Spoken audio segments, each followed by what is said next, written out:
안녕하십니까 성도 여러분. 지난 한 주간 잘 지내셨습니까? 사랑합니다. 축복합니다. 3월입니다. 만물이 소생하는 이 봄, 우리 코앞에 와 있습니다. 여러분의 모든 삶 속에도 이 만물이 소생처럼 여러분 모든 면으로 소생하는 복된 계절이 되시기를 바랍니다.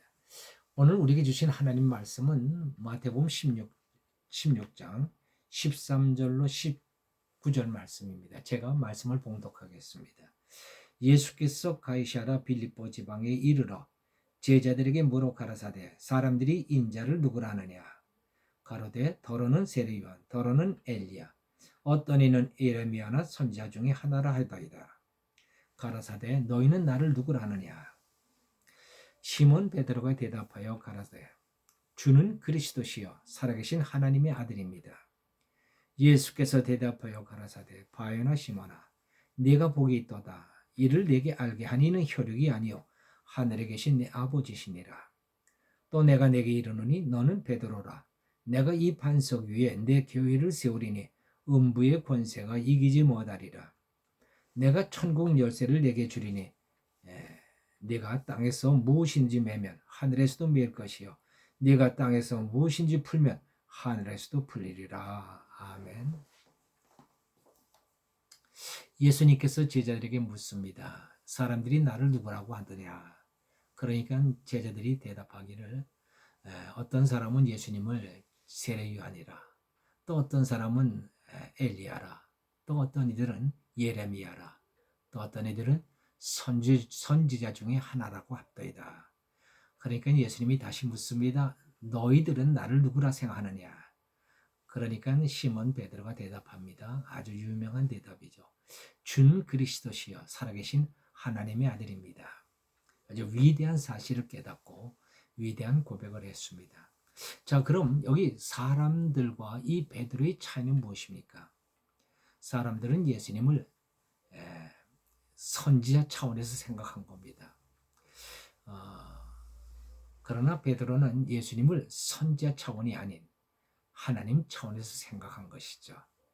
아무리 실력하고 능력이 많은 선지자라 할지라도 그는 역시 사람입니다. 말하자면 사람들은 예수님을 사람 차원에서 생각한 것이고 베드로는 하나님 차원에서 생각한 겁니다. 이 엄청난 차이입니다. 우리 믿음도 이 두 가지 차원이 있습니다. 하나는 사람 차원이고 또 하나는 하나님 차원의 믿음이 있습니다. 하나님 입장에서 가장 답답한 사람들이 누구라고 생각됩니까? 제 생각으로는 입으로는 하나님을 믿는다고 하면서도 여전히 하나님을 믿지 않고 사는 사람들일 것입니다. 하나님을 사람 차원에서 믿는 겁니다. 사람 차원에서 하나님을 믿는다는 것은 엄밀하게 얘기해서 하나님을 믿는다고 말할 수 없습니다. 하나님을 믿는다는 것은 성경의 말씀을 액면 그대로 믿는 것입니다. 성경 말씀에도 어떤 말씀을 믿고 또 어떤 말씀을 믿지 못한 그런 사람들이 있습니다. 예를 들어서 예수님께서 오병이의 기적을 행하셨는데 그걸 못 믿는 거예요. 그 사람들은 어떤 얘기를 하면 예수님께서 병 고치신 일을 믿을 수 있겠는데 보리떡 5개로 5,000명을 먹이셨다고 하는 사실은 그건 믿기 어렵다는 겁니다. 그래서 그들은 이런 설명을 합니다. 예수님을 찾아 광야로 나온 사람들이 사실은 자기들이 가지고 온 도시락을 까먹었다. 이렇게 주장하는 그런 신학자들도 있습니다. 하나님을 믿는 사람들도 그 믿음이 다 온전한 것은 압니다. 성경의 말씀은 믿을 수 있겠는데 실제로 그와 같은 문제가 내 현실이 되면 그것이 믿어지지 않는 그런 사람들이 있습니다. 요한복음 11장에 보면은 베다니 나사로의 이야기가 나옵니다. 나사로가 병이 들어 죽게 되었습니다. 너희들이 사람을 보내서 예수님을 이 오라비를 고쳐달라고 부탁을 했습니다. 그런데 예수님은 오히려 이틀 늦게 베다니를 가셨습니다. 그때 이미 나사로는 죽어 있었습니다. 장사 지내고 난 뒤였습니다. 예수님을 맞이한 누이 마르다가 예수님께 이렇게 말합니다. 예수님께서 이곳에 계셨더라면 우리 오라비가 죽지 않았을 텐데 왜 이렇게 늦게 오셨습니까? 그러자 예수님께서 이렇게 말씀합니다. 네 오라비가 살리라. 그러니까 마르다가 대답합니다. 마지막 날 부활할 때는 우리 오라비가 다시 살 줄을 나도 아나이다. 자, 여기 예수님은 네 오라비가 산다고 그랬는데 이 마르다는 마지막 날에는 우리 오라비가 살 것을 나도 아나이다 라고 대답을 합니다. 뭔가 예수님의 말씀과 마르다의 사이의 대화가 잘 맞지 않는 것 같습니다. 예수님은 네 오라비가 살리라 하셨는데 마르다는 마지막 날에 오라비가 산다고 대답합니다. 예수님은 지금 살리라 하셨는데 마르다는 마지막 날을 이야기하고 있는 것입니다. 마리아는 왜 딴소리하고 있습니까?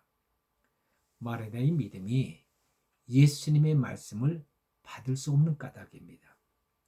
마르다는 예수님을 병 고치는 분으로 생각하지 죽은 자를 살리시는 분이라는 사실을 믿지 못하고 있는 것입니다.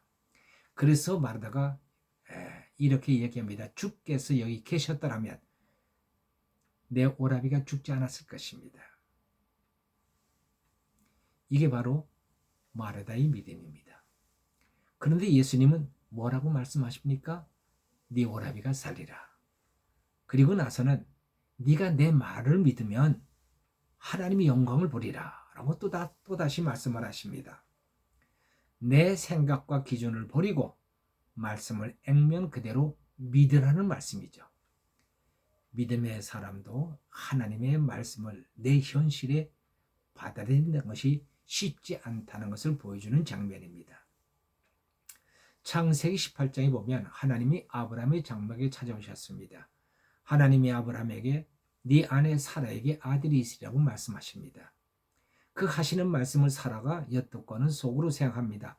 내가 노쇠하였고 내 주인도 늙었으니 내가 어찌 낙이 있으리요. 실제로 사라 나이 89세입니다. 그리고 경수가 끊어진 지 아주 오래됐습니다. 사라의 상식으로는 또 인간의 생리로는 그런 몸으로는 아이를 갖는다는 거 생각할 수도 없는 일입니다. 그러니까는 사라의 생각이 틀린 얘기는 아니죠. 그러나 그것을 아신 하나님께서 뭐라고 말씀합니까? 여호와께 능치 못할 일이 있겠느냐. 하나님이 하시는 일을 사람의 차원에서 생각하지 말라는 말씀입니다. 참으로 이해할 수 없는 것은 이런 말씀을 설교하면 이 말씀을 듣는 성도님들이 다 은혜를 받고 믿습니다 합니다. 그래 놓고는 실제로 이런 상황을 만나면 안절부절하거나 또 낙심과 절망에 빠져 헤매는 사람들이 있습니다. 평소에 믿음 좋아 보였던 사람도 막상 사건을 만나면 두려움과 불안에 떠는 이유가 무엇입니까? 사람 차원에서 하나님을 믿고 있기 때문입니다. 하나님을 사람 차원에서 믿는 사람은 그 문제가 내 차원을 넘어서 버리면 그때는 하나님을 믿지 못하게 됩니다. 이런 사람들은 내 차원에서 살 길이 있다고 생각될 때에 비로소 희망을 갖습니다. 그러나 내 차원에서 살 길이 없다고 생각되어지면 그때는 절망하고 맙니다. 믿음이란 내 차원에서 모든 것이 끝이 난 상황에서도 하나님께 소망을 두고 하나님을 믿는 것입니다. 오늘 본문에서 사람들은 예수님이 하신 일을 보고 보통 사람이 아니야, 분명 선자 중에 한 사람일 거야 라고 생각했습니다. 예수님을 사람 차원에서 생각한 것입니다. 그러나 시몬 베드로는 예수님을 하나님 차원에서 보고 고백한 것입니다. 주는 그리스도시요 살아계신 하나님의 아들입니다.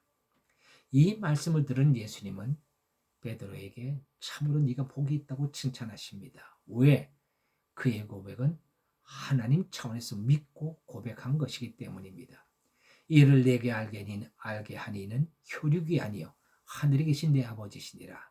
사람의 생각이 아니라 하나님이 주신 생각에서 고백한 것이라는 겁니다. 하나님이 알게 하신 사람은 흔들리지 않는 믿음을 갖게 됩니다. 그래서 예수님은 요한의 아들 시몬아 네가 복이 있다. 너의 이름을 베드로라 하신 것입니다. 베드로는 반석입니다. 흔들리지 않는 믿음의 소유주가 된다는 뜻이죠. 내가 만든 믿음은 변할 수 있습니다. 내가 가지는 믿음은 변할 수 있습니다. 환경이 변하고 상황이 변하면 믿음도 변할 수 있습니다. 그러나 하나님 주신 믿음, 하나님이 알게 하신 믿음은 어떤 상황과 형편 속에서도 흔들리지 않습니다. 예수님께서 시몬 베드로에게 네가 복이 있다 하셨는데 무슨 복을 말씀하신 겁니까? 첫째로 너는 베드로라. 내가 이 반석 위에 내 교회를 세우겠다고 하셨습니다. 교회를 세우는 일꾼이 된다는 것입니다. 하나님 차원의 믿음을 가진 사람은 반석입니다. 교회는 이런 사람들에 의해서 반듯하게 세워져 갑니다. 이 땅에 있는 가장 영광스러운 일꾼들이 누구입니까? 교회의 일꾼들입니다. 둘째로 음부의 권세가 이기지 못합니다. 마귀는 우는 사자처럼 삼킬 자를 찾아 두루다닌다고 했습니다. 마귀 하는 일은 사람들을 속이고 죽이고 멸망시키려는 것뿐입니다. 하나님을 믿지 못하게 하고 진리를 불순종하게 하고 어둠에 붙잡혀 소망 없는 삶을 살게 하는 것이 마귀가 하는 짓입니다. 그러나 하나님 차원의 믿음을 가진 사람은 항상 소망을 하나님께 두고 하나님 주시는 힘으로 모든 일을 넉넉하게 감당해냅니다. 요즘 우리 요양원에 몇 가지 일이 동시에 발생했습니다. 입소자 2분이 병원에 입원하셨고 또 요양사 3사람이 각기 문제가 생겨 정상 출근을 못하고 있습니다. 그런데 우리 원장님을 보면 문제가 생기기 전보다 더 활력이 있어 보입니다. 그 이유가 무엇입니까? 고난이 그에게 영적 활력을 준 것입니다. 고난을 하나님이 주셨다고 믿으니 또한 이 고난을 이기게 하시는 분도 하나님이라고 하는 사실을 믿기 때문입니다. 그러니까 오히려 이 고난을 통하여 활력을 얻게 되는 것입니다. 믿음의 사람들은 고난을 통하여 더욱 영육간에 강건해지는 것입니다. 셋째로 천국 열쇠를 가진 자가 됩니다. 땅에서 무엇이든지 매면 하늘에서도 매이고 땅에 무엇이든지 풀면 하늘에서도 풀린다고 말씀하셨습니다. 반드시 기도의 응답을 받는다는 말씀입니다.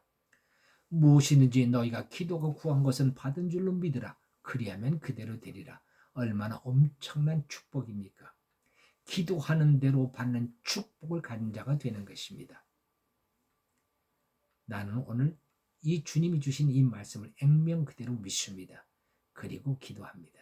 사랑하는 성도 여러분, 오늘 주신 이 귀하신 말씀을 통하여 여러분의 믿음이 하나님이 주신 믿음, 하나님 차원에서 믿는 믿음을 가지고 하나님을 믿음으로 말미암아 하나님이 주신 놀라운 축복을 받는 복된 하나님의 성도들이 되시기를 주의 이름으로 축원합니다.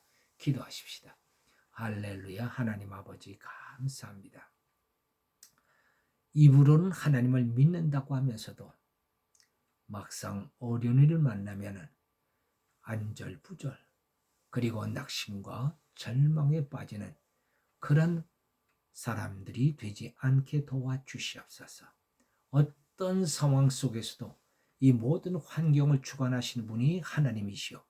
비록 내게 어려운 일이 있다 할지라도 이 고난도 하나님 주신 것이요. 또한 이 고난을 능히 하나님께서 함께 하심으로 능히 감당하게 하시고 또 이 일을 통하여 놀라운 일을 행하실 하나님을 바라보며 소망 중에 모든 일을 감당해낼 수 있는 참으로 하나님 차원의 믿음을 가진 자들로 저희들을 축복해 주시옵소서. 감사하고 우리 주 예수 그리스도 이름으로 기도하옵나이다. 아멘.